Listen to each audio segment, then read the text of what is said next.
The preceding program was brought to you in part by FTD. FTD.com for all of your gift-giving needs.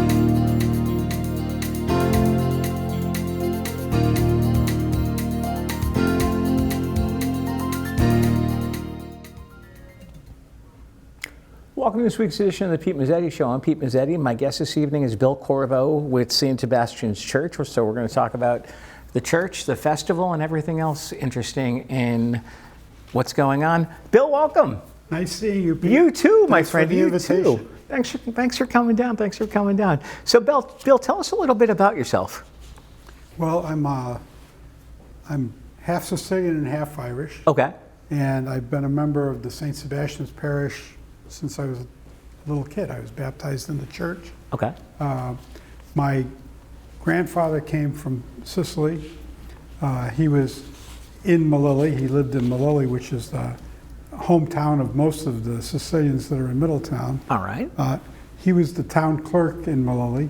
Okay. He served in World War I in the Italian Army, highly decorated. Okay. He ended up having to leave, and he came to America because he was anti-fascist. Ah. So he began a Italian and English weekly newspaper called Il Bollettino, which later became the Middletown Bulletin. Okay. My dad came Wow. over when he was 9, and from Sicily with the rest of the family after my grandfather was a citizen, and he went to school at the Johnson Street School, which later became the St. Sebastian School. And basically, there's a very close connection between everybody from Melilli and St. Sebastian's, everything. Okay. So I ended up going to St. Sebastian's, and then I had the great opportunity. My dad took the family to live in Europe in the 1960s, where he built a very large citrus processing plant in the city of Catania. So I learned how to speak, read and write Italian at that time, and Sicilian. Okay. So I speak both languages. And I got to go to Melilli and see the original Church of St. Sebastian's and the rest of the community.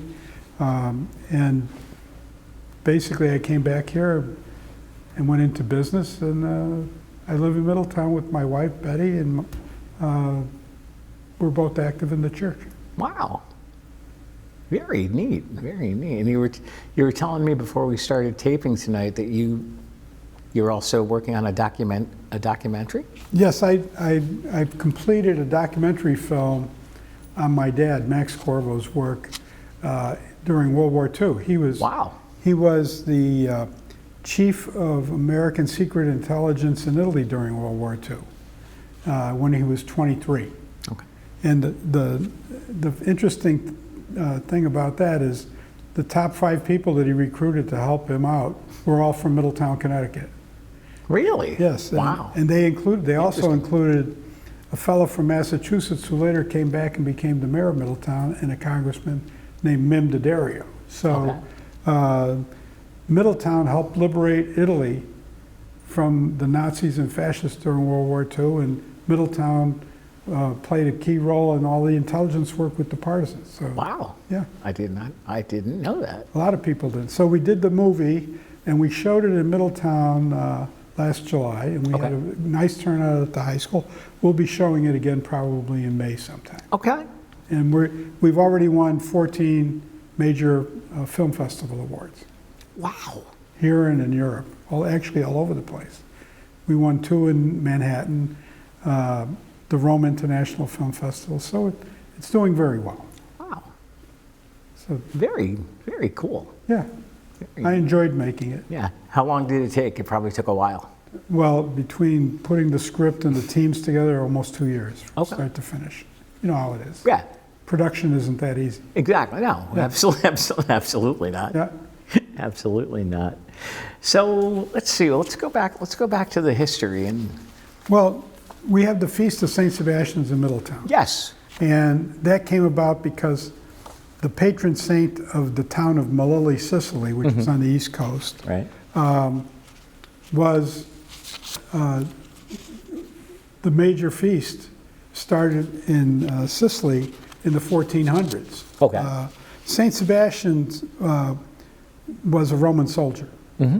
He was actually born, his family was from what is now Milan, All right. but he was actually born in Provence, France. So, All right. So he was technically a Frenchman, but Gotcha. his father died when he was just a kid, and his mother moved everybody back to Milan. He joined the Roman army when he was young, even though he was a Catholic. And the emperor did not want to have any Catholics involved. Somewhere along the line, he found the emperor, Diocletian, found out that Sebastian was a Catholic, and he was very angry about it, and he had him tortured and ordered him killed by having him shot full of arrows. They tied him to a tree, they shot him full of arrows, and they left the body hanging there. Luckily, perhaps luckily, he was saved by a woman, another Catholic, who rescued him and brought him back to health. But he was a tough guy. Right. And he actually, after he was well enough to walk and talk, he went to find the emperor and told him that he shouldn't be cruel to the Christians. Right. And he said, I came back from the tomb to let you know that you're in trouble now and you're going to be judged by God. He ordered him murdered. And this time they didn't wait for anything. They took out clubs and beat the man to death. That was in 286 AD. Wow. Okay, so he was 32 years old, young fella. They buried him, they found his body later and they buried it, and his body is in Rome. Okay. How did the town of Melilli become so enthusiastic about St. Sebastian? Right. I mean, he was from Milan, and he had never been to Sicily as far as I know. No.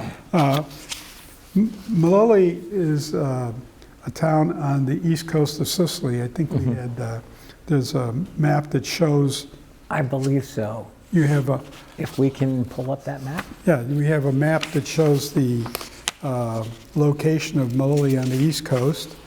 And there's, to the right on the map, not that map, the next map from Italy. The next map, okay. Try it, see if we That's can okay. find it. No, that's No. one of my grandfather's friends. Okay. Basically, there was a boat that was off the coast of Melilli Okay. on the east coast, and it sunk. Okay. And all of the sailors on the boat survived. Ah, And they were able to get a, here we go. There's the map. yes, if you take a look at the map, you'll see there is a small peninsula. The town of Melilli is somewhat inland, but there's a small, like an island, just across from the St. Sebastian's Church photograph. Okay. It's called the Magnesia Peninsula, Magnesi Peninsula. And that's where the ship sunk. Okay. And what happened was they found a wooden case in the ship, and it contained a statue of St. Sebastian. And they brought it to shore, Right. and then they couldn't lift it up anymore. And the wooden case nobody was able to lift this case up. So they opened it up and they saw what was in it, and the bishop in Syracuse, which is just south of where the Magnesian Island is, said, well, let's try to get St. Sebastian's statue up someplace. Oh.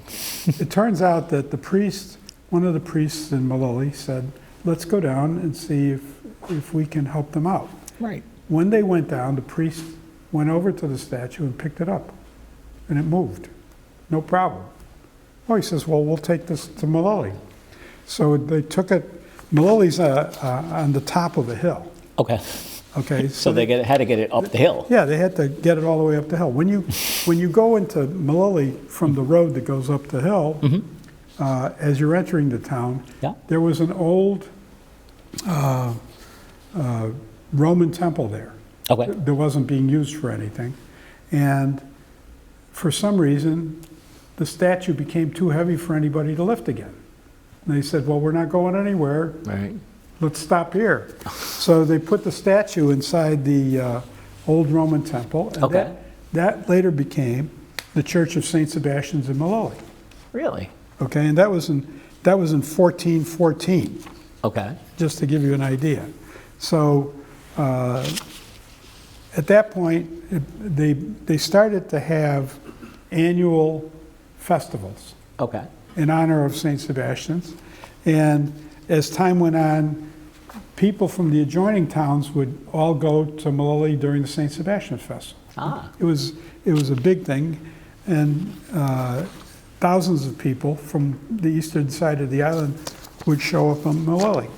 Okay. I think we have a more recent photograph. I believe so. Say let's take that one. See if we can. The aerial photograph.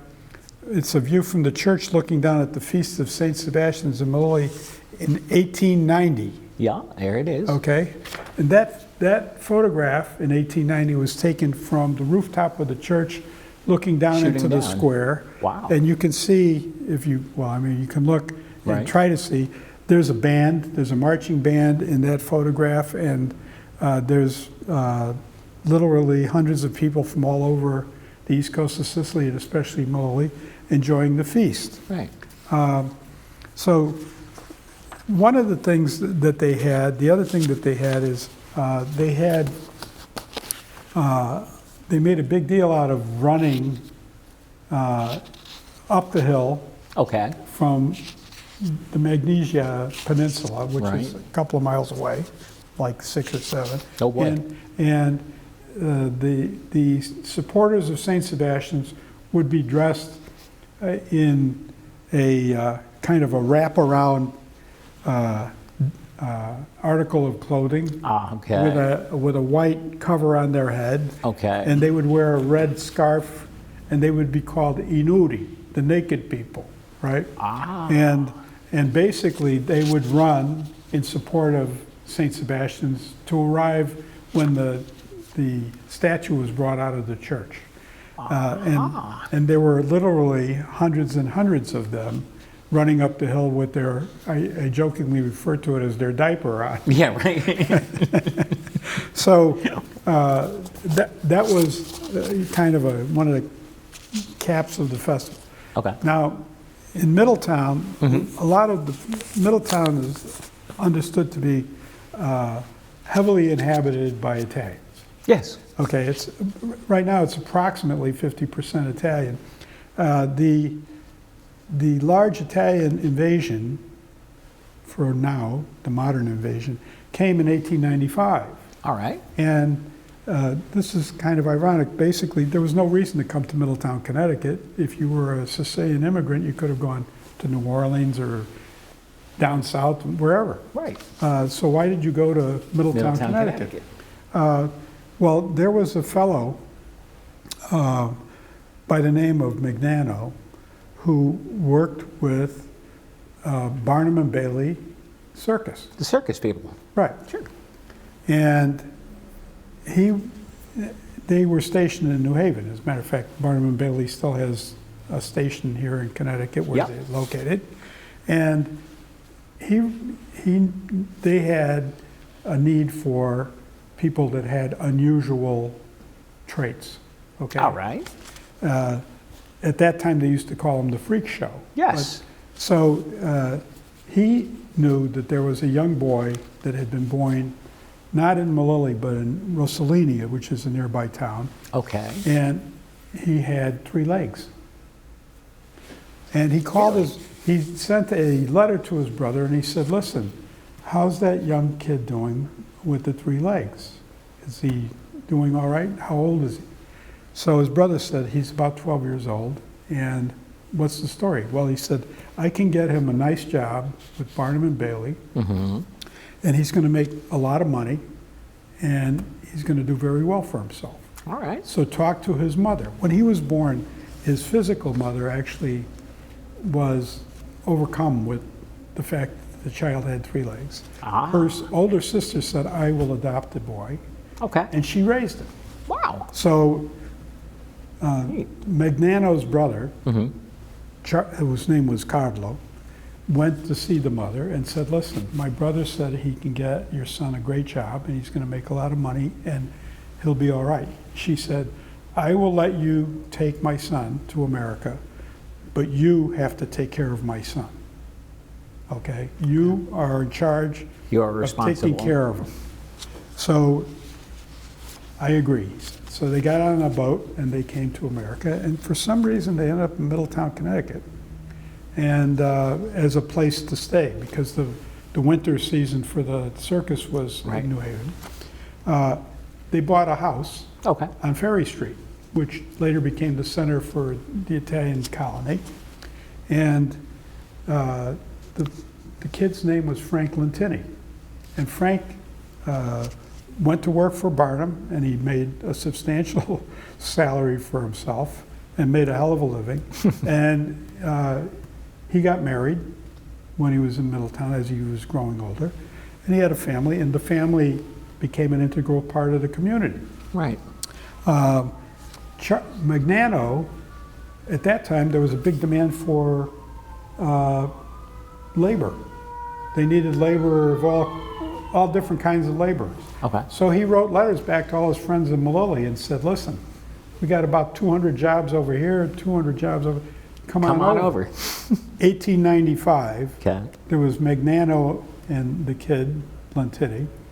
By 1900, there were 3,000 people from Malili that moved to Middletown Holy in cow. 5 years. Wow. And the population of Middletown went from 16,000 to 19,000. Right. That continued. World War I started, and that Right. kind of put a lid on any immigration. Right. But what happened was the influx of Sicilians was enormous. By the early 1900s, you had almost 5,000 because they kept coming in waves.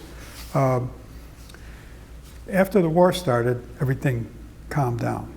After the war ended, the World War I, in 1919, the new immigration started. At that time, you already had a generation of Sicilians who had American children. Okay. And they knew how to speak English and Italian. And they wanted to have a church of their own. They all went to St. John's Church, which is at that time it was the Irish church in the north end of Middletown. Okay. All the way in the north end, Yep. just past O'Rourke's. Right. Everybody knows where it is. It's one of the oldest churches in the diocese. Yep. So they went to the bishop and they said, listen, we would like to have our own church for the Italian-American community. And he says, you don't need that. We had the Irish kids all speak Italian. There you go. They said, no offense, but we would really We like want to our do own this." church. So what actually happened was they started raising money. Okay. In the 1920s, we have a couple of photographs of crowds at festivities. All right. I think we're going to take a look. There at you that. go. There you go. Now that's on Court Street in Middletown, Connecticut at the time, and you can tell there's a few people that are interested in participating. Right. And they're actually doing an auction, and the guy up on the balcony over there that's doing the auction is a guy named Frank Fish. Okay. Frank Ruggiero. And he had a voice that used to vibrate all the way to the south end of Main Street. Really? And that was the turnout in the 1920s, before there was a church. They were raising money. So Okay. my grandfather came over to get away from the fascists in 1923, started the newspaper, and they kept bugging the bishop. So finally the bishop said, listen, if Fine. you guys can raise the cabbage, Right. I'll help you out, but we have to pick the spot. So All right. they got together, and they started their fundraising in 1924, 25. Okay. By 1929, when the Depression started, they were doing very well, and they had already raised in excess of $58,000 at one shot, Wow. in one event, which was the largest fundraising event in the diocese at that time. Okay. So the bishop said, okay, what have you got? Well, they told him, listen, we have options on these two pieces of property, which were just off of Washington Street at Broad Street. Right. He says, that's great. We need one for the rectory, so raise some more money. in the Depression. Yeah, no Exactly. problem. Sure, why not? So they raised another $23,000. Right. They put together, they had all these festivities, and they had a fellow by the name of Sebastiano Marchese, and they pronounce it Marchese over here now, but his name is actually Marchese. And he was born in Maloli, grew up in Maloli, Yeah. and loved the statue and had great memories of it. And he took out his carving knife and carved a statue of Saint Sebastian. I think you may have I believe we might photograph have a of photo of that. Sebastian and There Marquez. we go. There he is. So he carved this from memory. Wow. And he brought it out at one of the fundraisers, and the crowd went completely nuts. And that's when things really took off. So they had a special meeting in 1927, and they created a committee, an executive building committee, and they had raised all of the money. The bishop was okay. Everything was ready to go. They actually started a groundbreaking on January 28, 1931. Okay. And the priest who was running the operation was a priest by the name of Father Santolini. A local construction company, Salvatore Mazzotta Construction, who ended up building a number of buildings in Middletown, throughout Middletown, it was substantial, was the general contractor. Right. Everybody that wanted to be in the parish, you had to donate some money, Right. but you also had to make a donation of a minimum of 2 weeks of your time to help with the construction and development of the building. All right. Okay? And a lot of them did a lot more than just 2 weeks, okay? There's a couple of other fundraising photographs if you want to show Yeah, those. we can take a look at those. Yeah, basically, these are all photographs that were taken in 1928, Okay. okay? And they had the auction, which we just saw. And this one, it was another one taken on the other side of the auction, and that's all in the north end Right. of Middletown.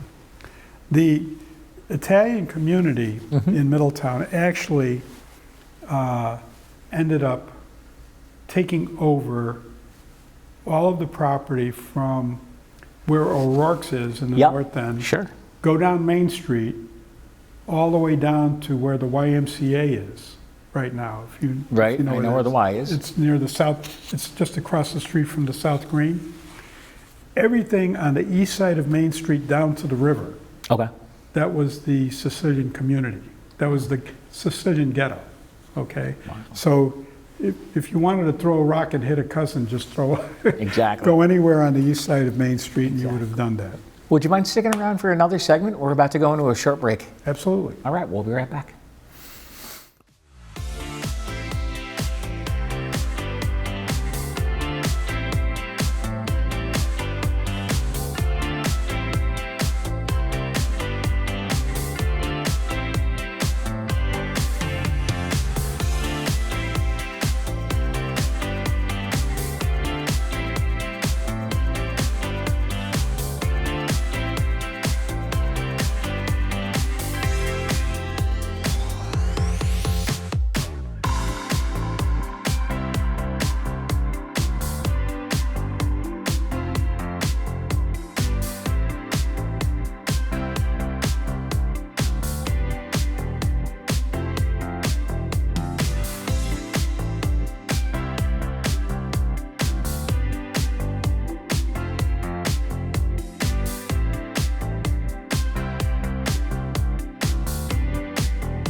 Wow.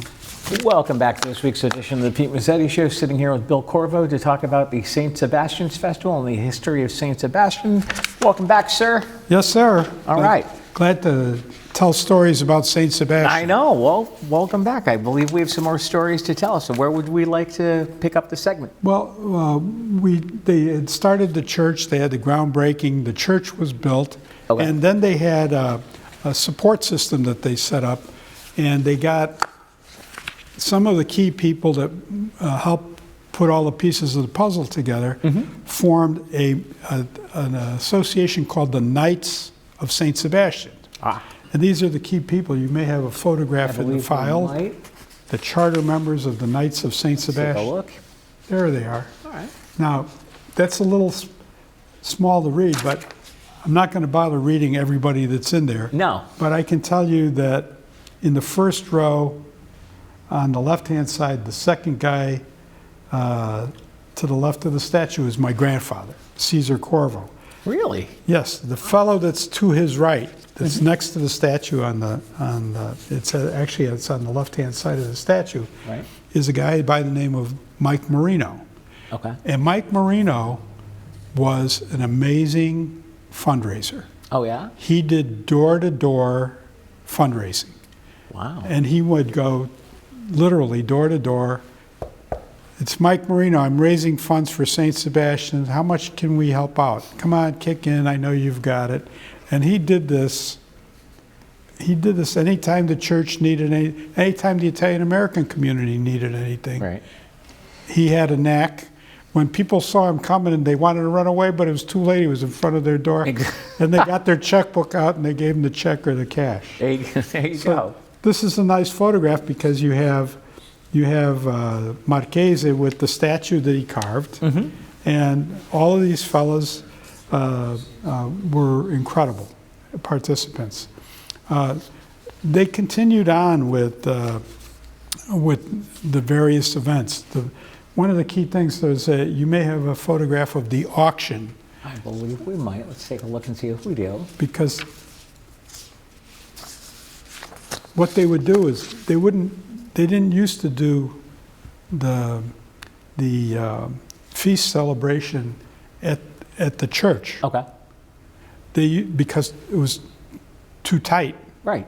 So what they would do is they would get a piece of property that they would be allowed to rent or somebody would donate. All right.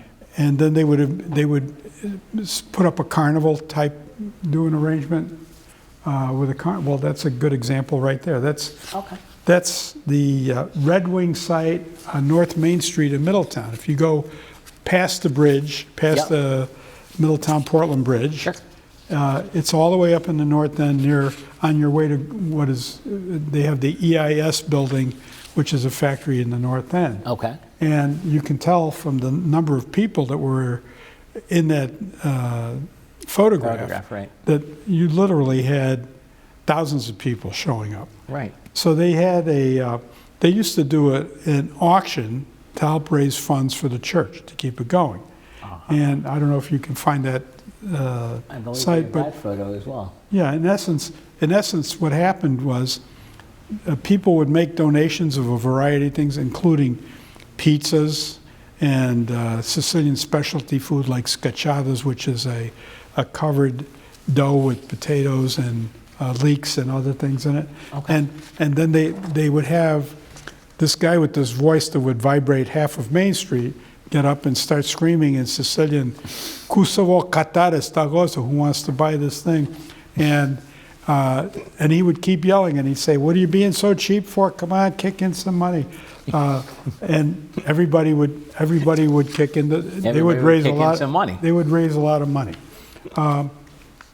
The church got built, and it was that was the departure point for the original walk around the north end of the statue of St. Sebastian's. Because what they would do is they would,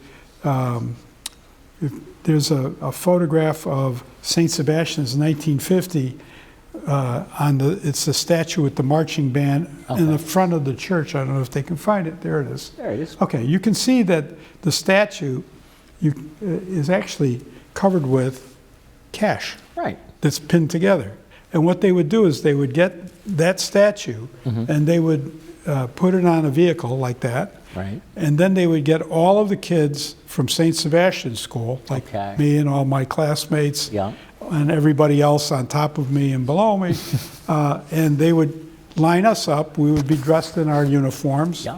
and we would walk behind the statue, and we'd go towards the north end, from Washington Street down to Grant Street, then down, and we would go to Ferry Street, Green Street, where the ghetto Right. was, and actually it was still active then.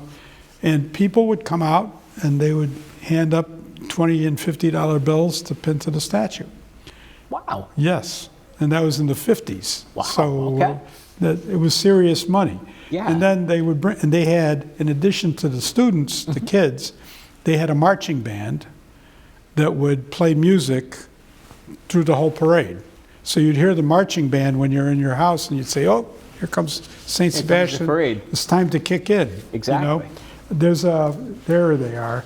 That's the original band. St. Sebastian's band, and the fellow all the way on the bottom to the right is the leader of the band. His name was Salvatore Vinci, and Sal Vinci put the band together, gave them the music, and coordinated everything. Wow. His son, Sammy Vinci, is also in the photograph. Too hard to explain where he is.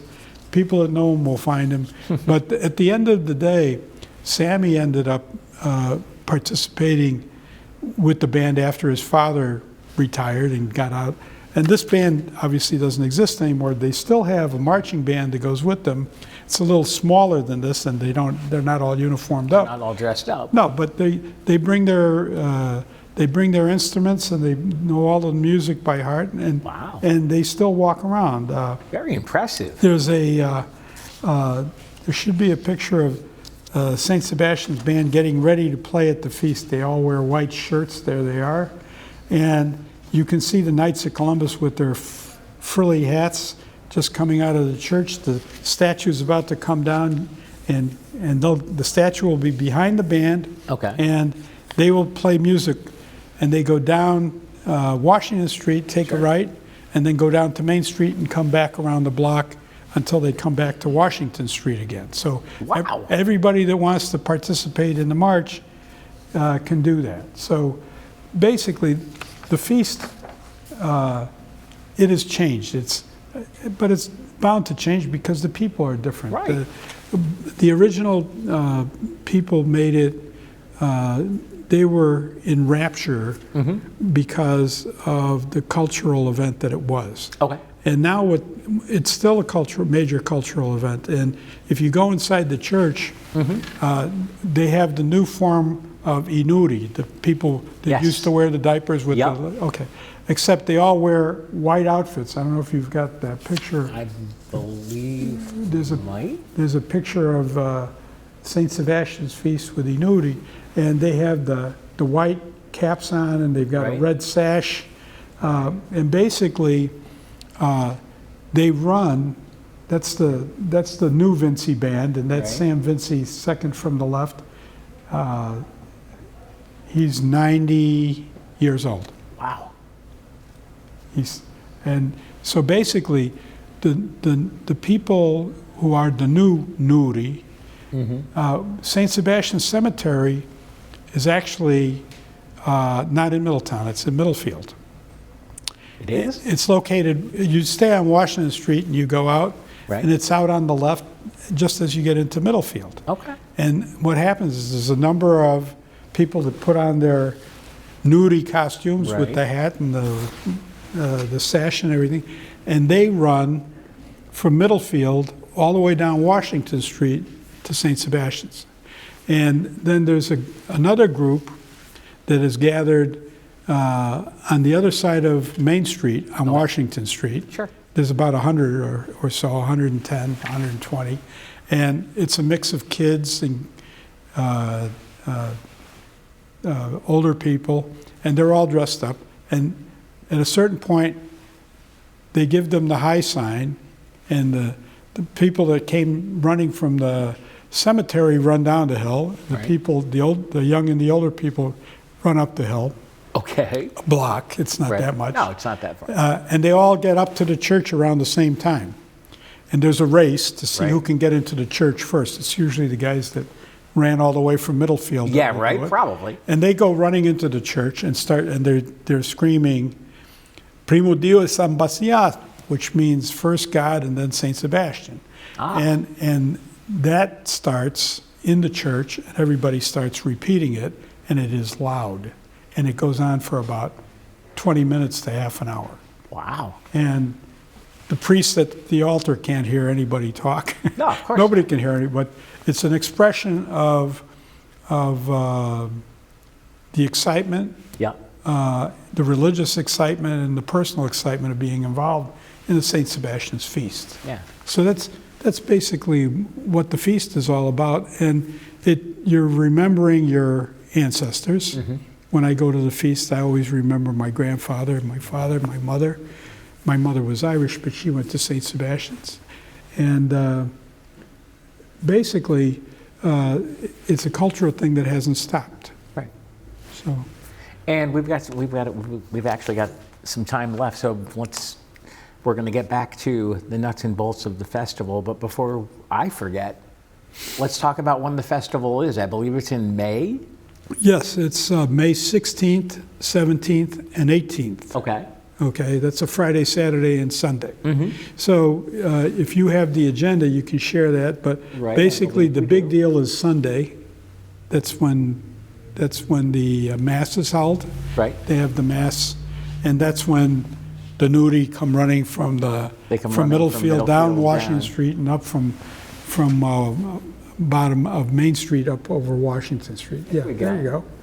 And as it's indicated, they have entertainment, amusements. The band from Malili is coming. This is Really? this is something new and different. I just found out about it last week.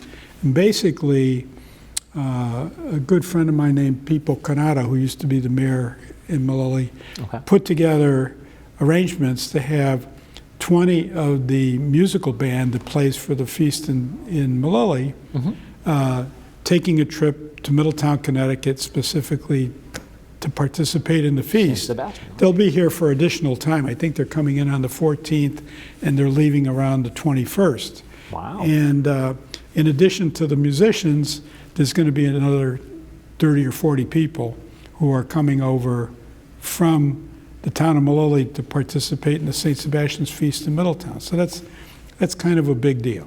Well, let's talk about that as Yeah. far as the people that are going to come over and celebrate with.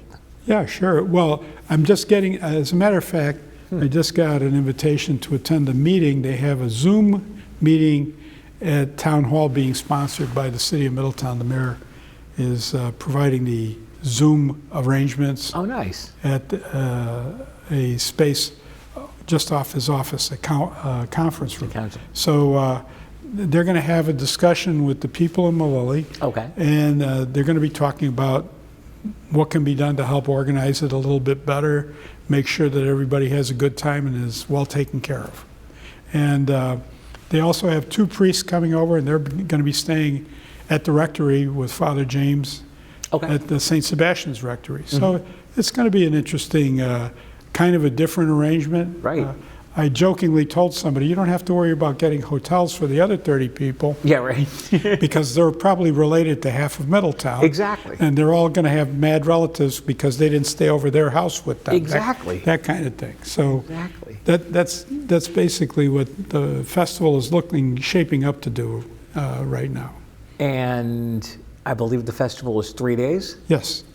It's three. Yeah, it's the Friday, the Saturday, and the Sunday. I was going to say, I believe we have graphics for, I believe they made a graphic for each day as far as what to Yeah. expect as far Yeah, the official opens Yeah. 5 to 10 p.m. And basically, they have food available, a variety of Italian food, Sicilian foods, really, and sausage and pepper grinders, the pizzas, the scacciatas, all of those things.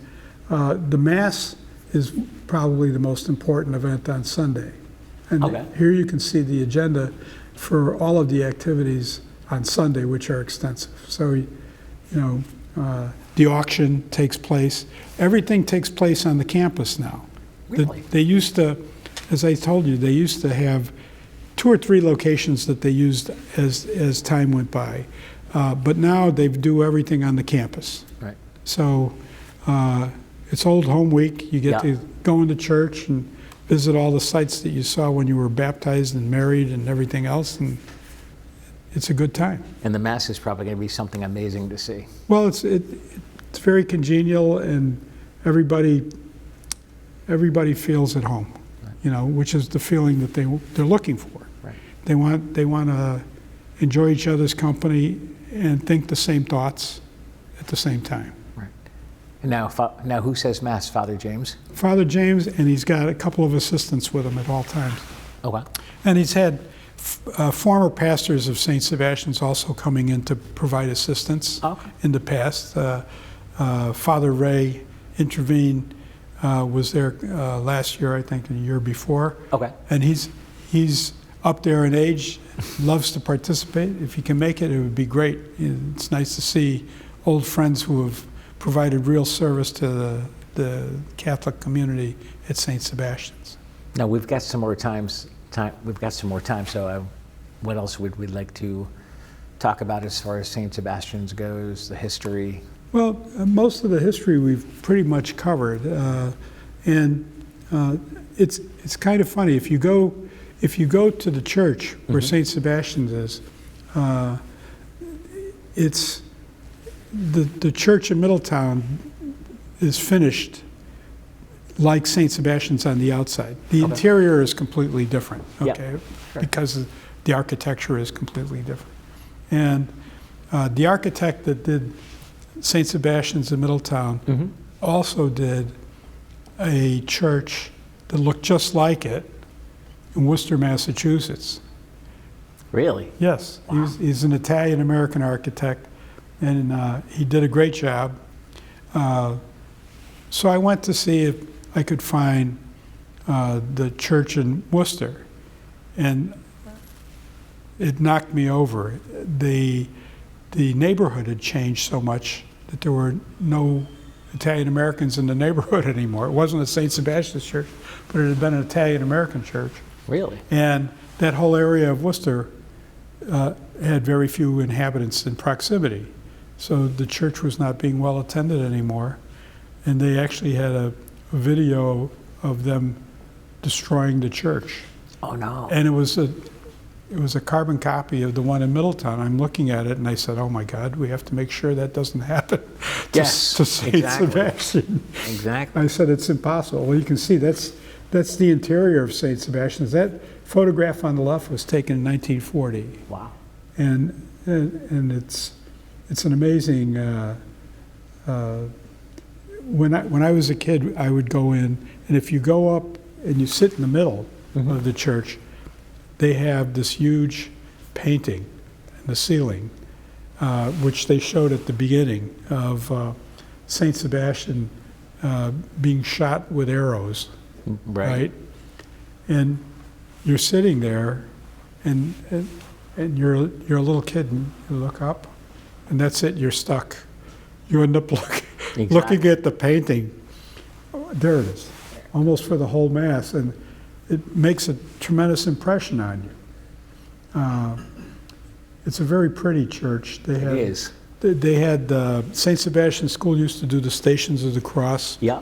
The Stations of the Cross go down one way and come up the other. So they're still doing it.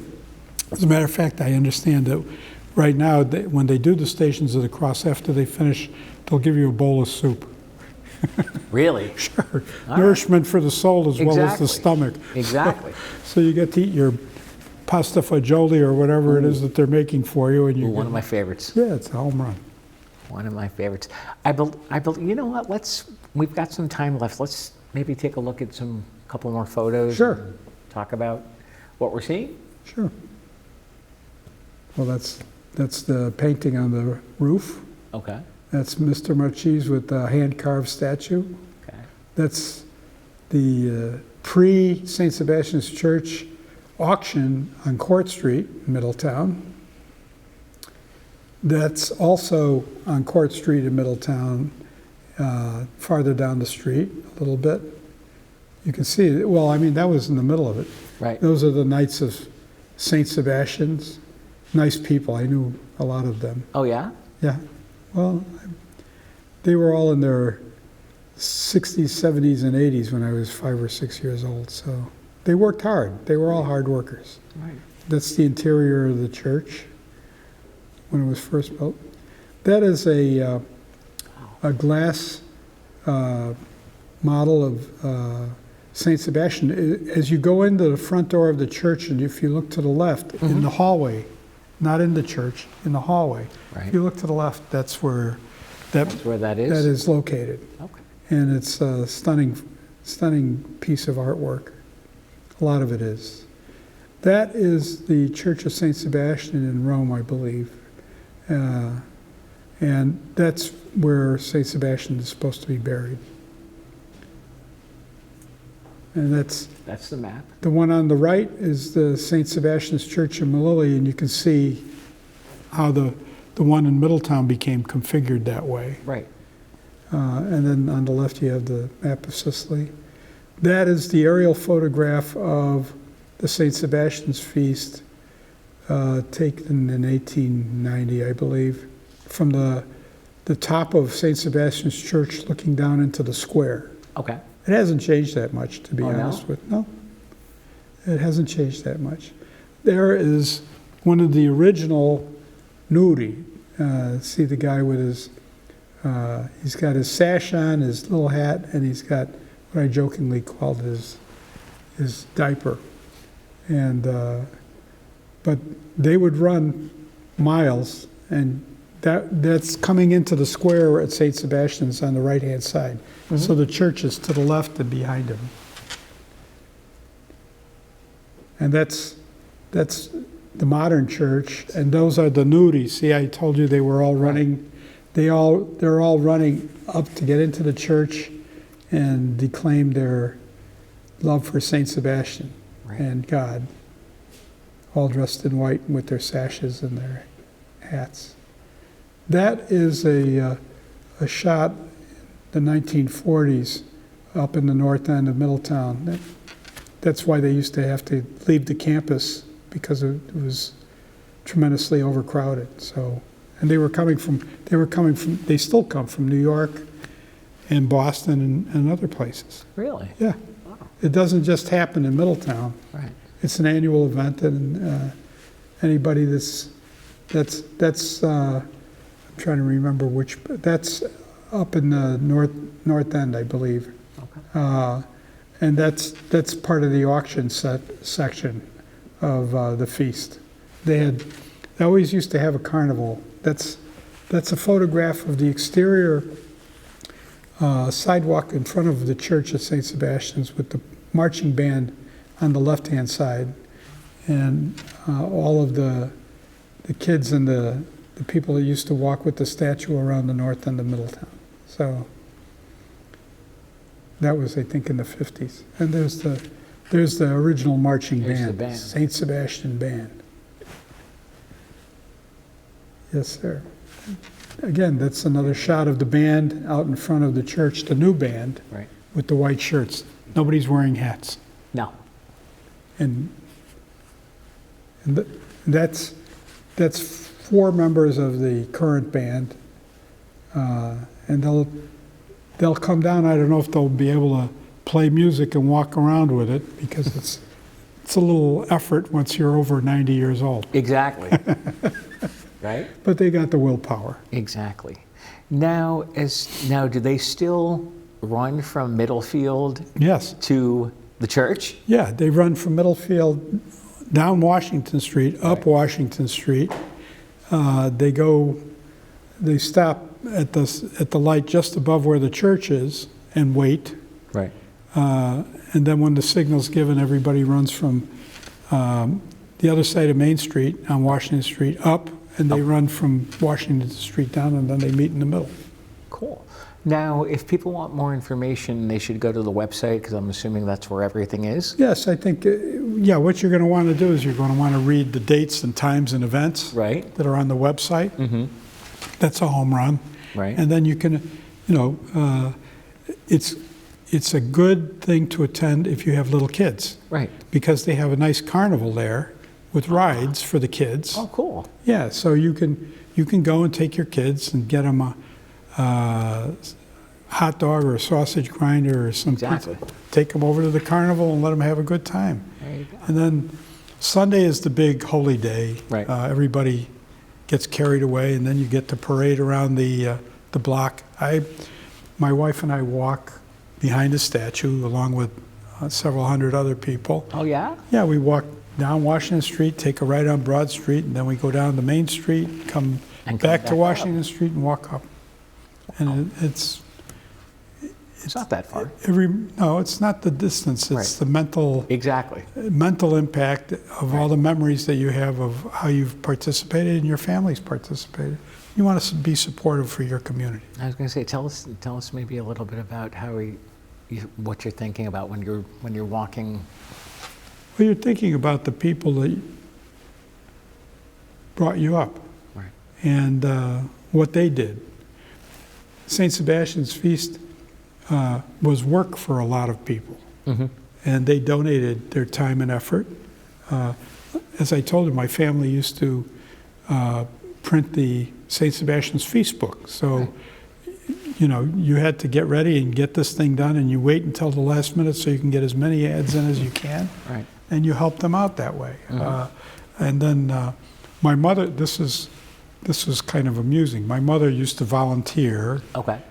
to sit in one of the ticket selling booths All right. to sell tickets for the rides. All right. Except she was 5'8.5" and a good sized woman, and she said, I can't feel my feet anymore, so, Exactly. so I think I'm done selling tickets for now. There you go. But it was that kind of volunteerism that used to take place from a lot of families in the community, Now, do you have a favorite memory or favorite story? We've got a little bit more time left of the festival. Well, I think I've almost tapped out about it, but the school, I have fond memories of the school, which is an integral part of the church at that time. It doesn't exist anymore, but what they've done is they've merged all of what used to be the Catholic elementary schools, and they have a new elementary school called St. John Paul. Okay. And two of my grandchildren attend St. John Paul.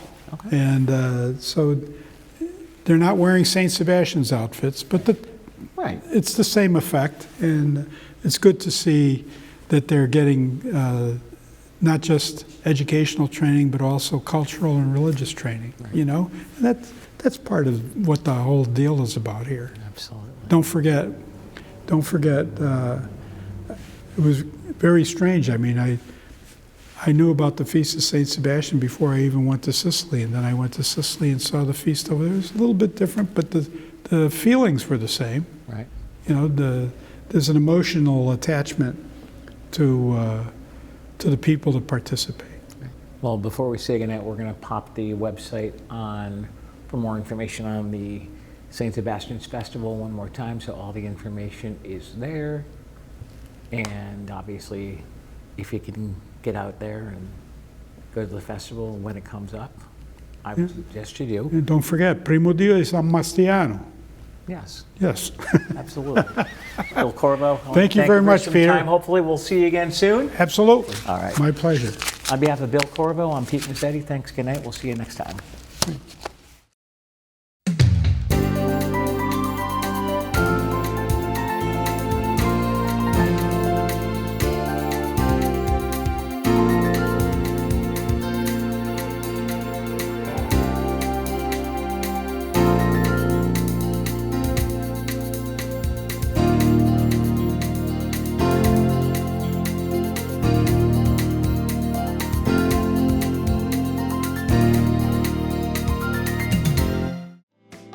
The preceding program was brought to you in part by FTD. ftd.com for all of your gift giving needs.